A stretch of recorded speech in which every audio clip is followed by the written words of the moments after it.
नमस्कार दोस्तों, एक बार फिर से स्वागत है आपके अपने चैनल मेडिकल डेंटल अवेयरनेस पर। आज का टॉपिक है एंटीबायोटिक्स के नुकसान। जी हाँ, साइड इफ़ेक्ट्स ऑफ एंटीबायोटिक्स। बहुत सारे लोग हैं, थोड़ा सा भी इन्फेक्शन लगा, थोड़ा सा भी बुखार आया, तुरंत एंटीबायोटिक शुरू कर देते हैं। मेडिकल स्टोर पे गए, मांग लिया, एमॉक्सिसिलिन दे दो, सेफिक्सिन दे दो, अफ्लॉक्सासिन दे दो, एजिथ्रोमाइसिन दे दो। बहुत सारे एंटीबायोटिक हैं मार्केट में, लेकिन क्या आपको पता है इसके क्या साइड इफ़ेक्ट हैं? एंटीबायोटिक्स या कोई भी दवा खाने से पहले आपको अपने डॉक्टर की सलाह लेना बहुत ज़रूरी है, वो भी क्वालिफाइड डॉक्टर, चिकित्सक से। ये नहीं कोई भी क्वैक के पास चले गए, झोला छाप डॉक्टर के पास चले गए, जो बोल दिया वही मान लिए। जी नहीं, आपको अपने पढ़े लिखे वेल क्वालिफाइड एजुकेटेड डॉक्टर के पास ही जाना है। किस मात्रा में कितने दिन तक आपको एंटीबायोटिक खानी है, ये सब आपका चिकित्सक, आपका डॉक्टर डिसाइड करता है। आपका वज़न देखकर, आपका एज देखकर, अब कोई और बीमारी तो नहीं है आपको, उसके साथ इस दवा का कोई साइड इफ़ेक्ट तो नहीं होगा, कोई इंटरेक्शन तो नहीं होगा उस दवा के साथ। कई सारे फैक्टर देखने के बाद ही एक डॉक्टर डिसाइड करता है कि आपको कौन सी एंटीबायोटिक सही रहेगी और कितने दिन तक, कितने डोज में। अपने डॉक्टर, अपने चिकित्सक से कंसल्ट करें, बिना प्रिस्क्रिप्शन के दवा ना खाएं। आपसे हम्बल रिक्वेस्ट है। टॉक्सिसिटी, कैसे टॉक्सिसिटी करता है ये देखते हैं। लोकल इरिटेंसी, जैसे इंजेक्शन के फॉर्म में ले रहे हैं तो जहाँ पे इंजेक्ट किया जाता है वहाँ पे इरिटेट करता है। सिस्टमेटिक टॉक्सिसिटी, अगर आप अमीनो ग्लाइकोसाइड्स लंबे समय तक खा रहे हैं तो आपका एट्थ क्रेनियल नर्व, जी आपकी तंत्रिका तंत्र होती है, नसें होती हैं, वो खराब होती है, जिससे आपको सुनने में दिक्कत हो सकती है, बहरापन हो सकता है। लंबे समय तक आप ये एंटीबायोटिक खा रहे हैं तो किडनी पे भी काफ़ी नुकसान पहुंचाता है ये एंटीबायोटिक। टेट्रासाइक्लिन ग्रुप का जो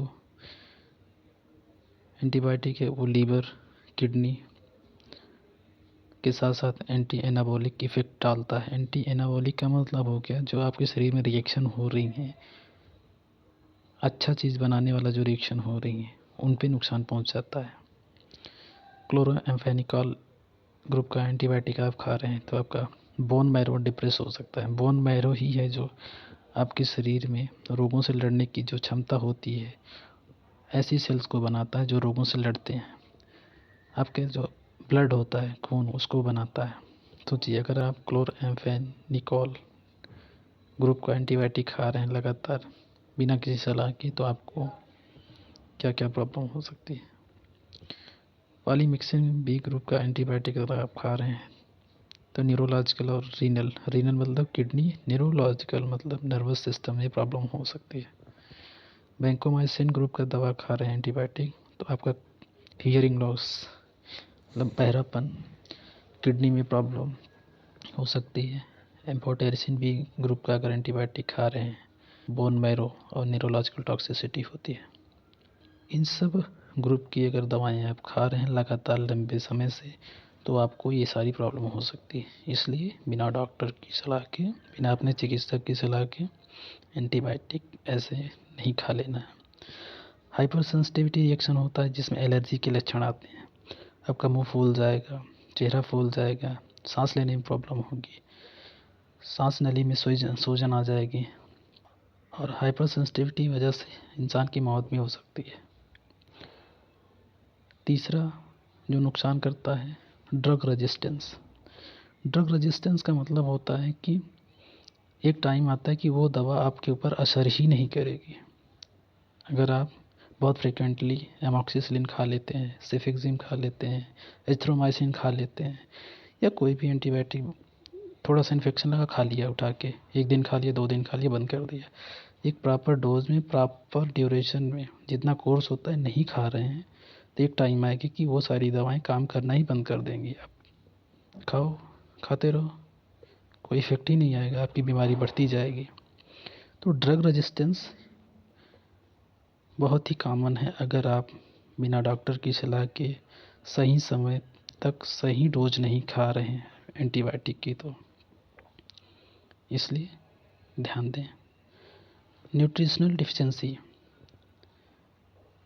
पांचवा नुकसान। अगर आप एंटीबायोटिक खाते हैं लंबे समय तक बिना किसी सलाह के, तो आपके शरीर में जो अच्छे वाले बैक्टीरिया होते हैं, आपके पेट के अंदर होते हैं अच्छे वाले बैक्टीरिया, जिनसे कुछ विटामिन बनते हैं हमारे शरीर के लिए जो अच्छे होते हैं, उन बैक्टीरिया को ये एंटीबायोटिक जाके मारता है।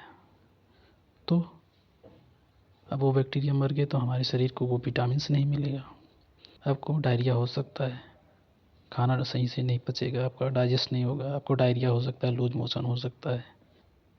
इसके अलावा सुपर इन्फेक्शन दवाओं की वजह से होने वाला इन्फेक्शन। सोचिए, एंटीबायोटिक की वजह से होने वाला इन्फेक्शन होता है। अगर लंबे समय तक आप एंटीबायोटिक खाते हैं तो आपके अंदर जो अच्छे वाले बैक्टीरिया होते हैं, रोगों से लड़ने वाले जो बैक्टीरिया होते हैं, वही ख़त्म हो जाते हैं। जब वो ख़त्म हो जाते हैं तो आपको कुछ इन्फेक्शन हो सकते हैं, जैसे कैंडिडियासिस, एक फंगल इन्फेक्शन होता है, वो हो सकता है। ये कैंडिडियासिस जो होता है फंगल इन्फेक्शन,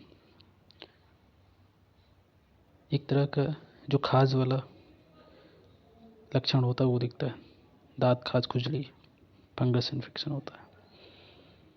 अगर ये सिस्टमेटिक हो जाए, सिस्टेमिक मतलब पूरे शरीर में अगर ब्लड में मिल जाए, तो ये बहुत नुकसान कर सकता है, आदमी की डेथ भी हो सकती है इस इन्फेक्शन से। तो आप ध्यान रखें, बिना डॉक्टर की सलाह के एंटीबायोटिक नहीं लेनी है, क्योंकि एंटीबायोटिक देने से पहले एक डॉक्टर आपका एज देखता है, क्या उम्र है, आपका किडनी की क्या पोजीशन है, आपका लीवर कैसा है, कोई किसी ड्रग से एलर्जी तो नहीं है आपको, आपका इम्यून सिस्टम कैसा है, आपका रोगों से लड़ने की क्षमता क्या है, कहीं आप प्रेग्नेंट तो नहीं हैं, एक महिला हैं तो कहीं आप प्रेग्नेंट तो नहीं हैं। जेनेटिक फैक्टर्स भी देखे जाते हैं कि किसी दवा से कोई आपको पहले एलर्जी तो नहीं थी। जैसे प्रीमाक्विन चलाने से पहले, नाइट्रोफेरेंटोइन चलाने से पहले G6PD डिफिशिएंट पेशेंट को देखा जाता है, कहीं इनमें ये डिफिशिएंसी तो नहीं है, नहीं तो उनमें हीमोलिसिस की समस्या होती है। प्रीमाक्विन, नाइट्रोफेरेंटोइन, सल्फोनामाइड, क्लोराम्फेनिकोल, फ्लोरोक्विनोलोल, जी हाँ, इन ग्रुप की अगर दवाएं चलती हैं और पेशेंट में G6PD डिफिशिएंट है, तो हीमोलाइसिस हो सकता है। हीमोलाइसिस